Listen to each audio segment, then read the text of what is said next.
Hello guys, দেখো আজকে আমরা গিয়েছিলাম নদীর ধারে ঘুরতে। আর এই নদীর ধারটা হচ্ছে আমাদের বাড়ির থেকে বেশ 2 থেকে 5 মিনিট সময় লাগে। আর আমাদের এই নদীর ধারের দৃশ্যটা যে এতটা সুন্দর, তোমাদের সাথে শেয়ার না করে আমি পারলামই না। তো দেখো, এটা হচ্ছে হাসনাবাদ কালুতলা ইছামতির নদী। আর ওই দূরে দেখছো বিএসএফ ক্যাম্প, আমাদের বাড়ির পাশেই সব কিছু। আর আমাদের নদীর ধারের দৃশ্যটা অনেকটা আন্দোল পোতার মতন, কিন্তু জাস্ট ভাইরাল হয় না। আর রাস্তাটা দেখো, রাস্তাটা আমরা আসি বলে ইটের করে দিয়েছে, আমাদের জন্য এতটা ভাবে আর কি। আর নদীটা দেখো, নদীর জলটা আর আকাশ ও পুরো মিক্সড হয়ে গিয়েছে, আর চারিদিকে সবুজ আর সবুজ। আর এই যে জল জমে আছে দেখছো, এগুলো আসলে মাঠ। এত বৃষ্টি হয়েছে, বৃষ্টির কারণে জল জমে গিয়েছে। আর দু একটা মানে জলকার আছে, কিন্তু সবগুলো কিন্তু জলকার না। এই মাঠে তো সবাই খেলা করে, তাই না? এই মাঠেই তো সবাই ইয়ে মানে খেলা করে, অনেক খেলা করে। আর এখন তো খেলা করতেই পারছে না।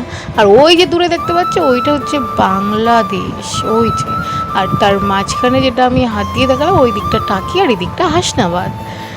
আমাদের এই জায়গায় যদি তোমরা আসতে তো খুব সহজভাবেই আসা যাবে। হাসনাবাদ থেকে টোটো করে বলতে হবে কালুতলা আবগারি মোড় বিএসএফ ক্যাম্পের দিকে যাব, ঠিক সেই টোটো তোমাকে নিয়ে চলে আসবে। আর এই যে পতাকাগুলো দেখছো, এগুলো হচ্ছে আমাদের সীমানা। এটা কিছুদিন হলো, বেশ কিছুদিন হলো লাগিয়েছে। আর নদীর ধারে হয়তো বেশি দিন আসা যাবে না, কারণ বুঝতেই পারছো কাঁটাতার পড়ে যাবে। তাই জাস্ট তোমাদের সাথে একটু শেয়ার করলাম, হয়তো পরবর্তীকালে আমি আর পারবো না শেয়ার করতে। আমাদের এই জায়গাটা এতটা সুন্দর, মানে চারিদিকটা দেখো তোমরা, ভিডিওতে হয়তো অতটা বোঝা যাচ্ছে না, কিন্তু সত্যি বলতে খুবই সুন্দর একটা মানে পরিবেশ। যে আসবে না, সে একবারে মুগ্ধ হয়ে যাবে এই পরিবেশটা।